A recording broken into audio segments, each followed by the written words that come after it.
Berrikuntza lehen hezkuntzako eskolan minorra aurkeztuko dizuet, koordinatzaileana ez momentu honetan, Araitz eskola, eta aurkeztuko dizuedana, aurkezpenean ikusiko dugu. Helburu nagusia, ikasgaiak, ikasgai bakoitzean zer egiten den, gero batzen gaituena berrartuko dugu, ikusi ondoren ikasgai bakoitzak aportatzen duena, eta gero zertarako minor hau. Helburu nagusia, esaldi batean laburtzeko irakaskuntzarako metodologia eta tresna berritzaileak ezagutzea izango litzateke. Horrek batzen gaitu, besteak beste. Ikasgaiak hemen dituzuen hauek dira, eta orain banan-banan aurkeztuko dizkizuet. Gizarte zientzien arloko proiektuak eta hezkuntza berrikuntza ikasgaian, didaktika aktiboen oinarri teorikoak jorratzen dira, taldetan lan egiten da, ikaslek proposapen berritzaileen lagin zabal bat probatu eta ezagutuko dute, eta adibide moduan ekarri dugu hau, Frankoren eskolari buruzko jarduera bat. Orduan, kasu honetan, liburuetan egin beharrean, liburuetan informazioa bilatu beharrean, egiten dena da iturri zuzenen erabilera. Orduan, ikerketa lantxo bat egiten da, ikasle bakoitza bere aitita, mama elkarrizketatzen du, eta eskolaren errealitatea eta bizipenak ezagutzeko, beraien eskolaren errealitatea. Informazio horrekin taldeka partekatu egiten dute, kontrastatu egiten dute, gero azkenik talde bakoitzak poster bat sortzen du, Frankoren garaiko eskola eta gaur egungoa alderatuz, konparatuz, zer aldatu den eta zerrez irudikatzeko. Da honekin zer lortzen da? Honekin, praktikan, probatzen da historia nola landu daitekeen modu aktiboan, iturri zuzenak bilatuz eta erabiliz. Gerora, lehen hezkuntzako umeekin segituko litekeen eredu bat horrela bizitzeko. Lehen hezkuntzarako itxuraz konplikatua izan daitekeen gai bat, frankismoa esate baterako, baina beste bat ere izan daiteke, eta egiten da, nola landu ikusten da.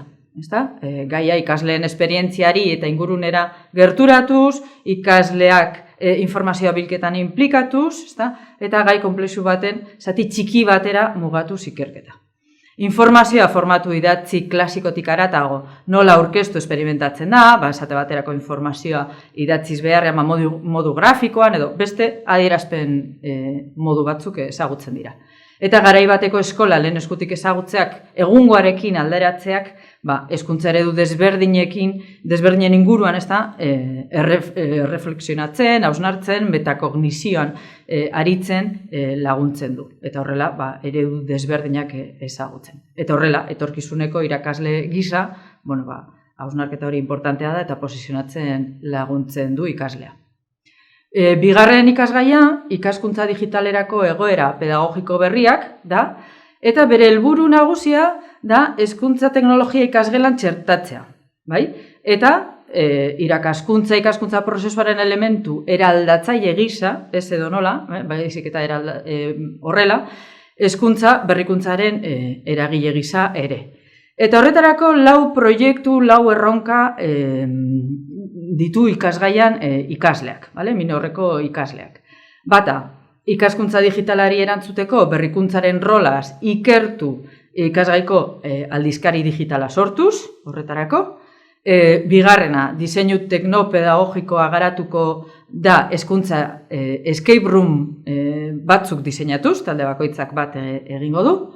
Hirugarrena, abanguardiako hezkuntza teknologia integratuko da Maker Expo bat antolatuz, hori ikasleen ardura izango da baita.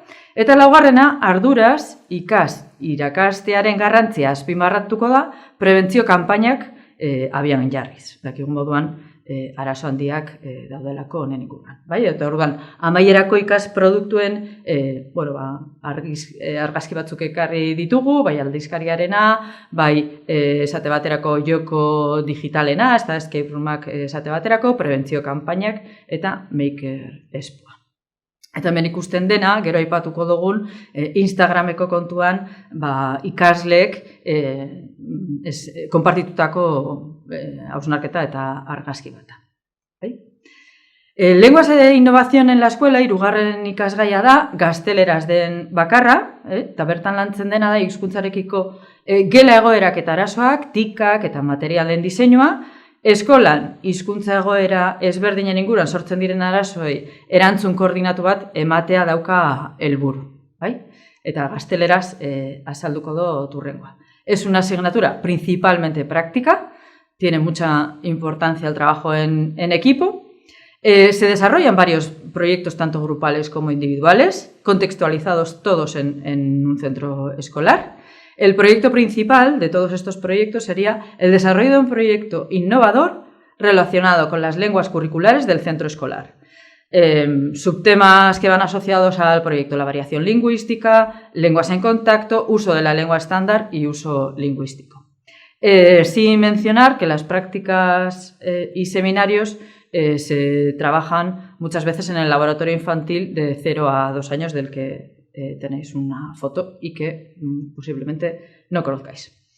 Hirugarren ikasgaia, matematikaren irakaskuntzako egungo joerak da, eta bertan 3 helburu nagusi daude. Matematika irakasteko eta ebaluatzeko berrikuntza ildo estrategikoak, lehen hezkuntzan matematika irakasteko berrikuntzarako korronte eta ikuspegi metodologikoak, informazioaren eta komunikazioen teknologiak irakasleen prestakuntza matematiko eta didaktikoan. Eta beste hitz batzuk importanteak, helburuetan sartu ez diren arren, bai dira, presente eduki beharrekoak, problemen ebazpena, arrazoinamendua eta probak, komunikazioa, konexioa eta errepresentazioa.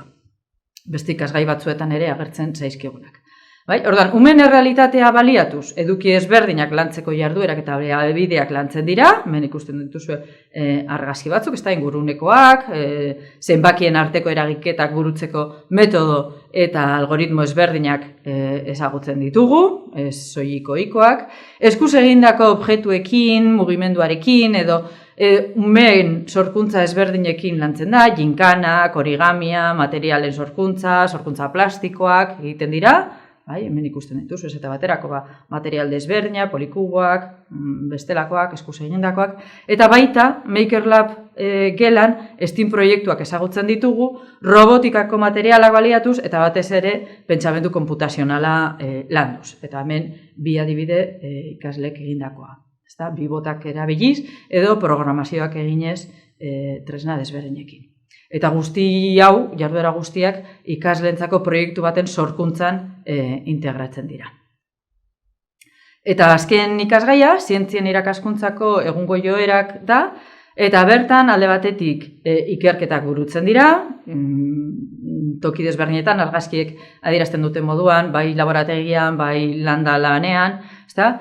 Zertarako, ikasleek izan ditzaketen zailtasunak ikusteko eta nola aurre egin lantzeko. Beste aldetik, bai patroiak identifikatzen dira, ondorioak ateratzen dira, argumentazioa lantzen da, erabakiak hartzea, zertarako, ikusteko bai nola garatu daiteken ikasleen, ez da lehen hezkuntzako ikasleen pentsamendu kritikoa, nolako ekintzak, nolako jarduerak erabili edo diseinatu daitezken argumentazioa sustatzeko, eta azken lerro handia izango litzateke modeloak eta modelizazioa, adierazpen moduak, matematikan ere agertu zaizkiguzta, representazio eta adierazpen modu desberdinak, gizarte zientziekin lotutako ikasgaian ere, nola laguntzen duen bakoitzak ikasketa prozesuan. Eta hemen ditugu, esate baterako, maketak, marrazkiak, teatralizazioak, ze aportatzen du bakoitzak, eta ze ikasketari, eta zelan diseinatu eta zelan lantzen da. Orduan, hau guztia ikusita, ikasgaiak ikusita, zerk batzen gaitu? Bueno, batzen gaituena da irakaskuntzarako metodologia eta tresna berritzaileen inguruan ikasgai guztietan, lehenengo eta bat, metodologia eta tresna berritzaile horiek praktikatu egiten direla ikasgaietan, ikasle modura bizi egiten dira metodologia horiek, horietan oinarritutako ikasketa ekintza eta sekuentzien bidez.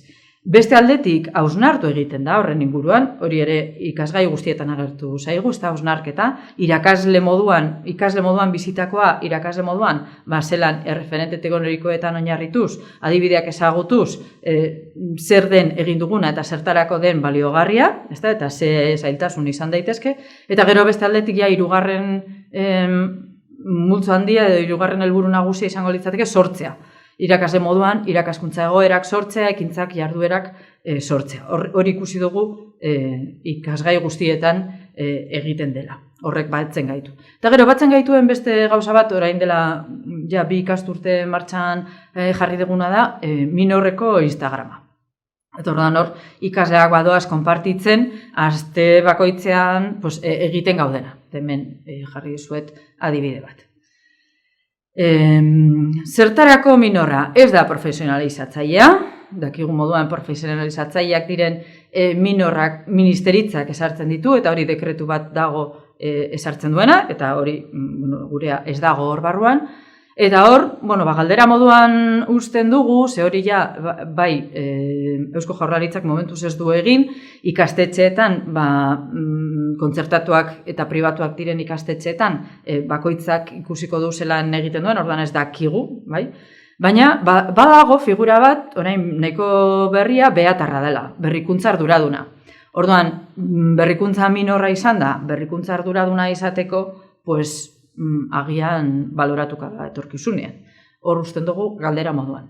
Ez dakit galderarik, zalantzarik daukazuen, jarri kontaktuan Minor koordinatzailearekin, begiratu web horrian nor den momentu bakoitzean, kasu honetan nina, Sara Itxuskola, baina begiratu. Bai? Eta jazta, eskerrik asko.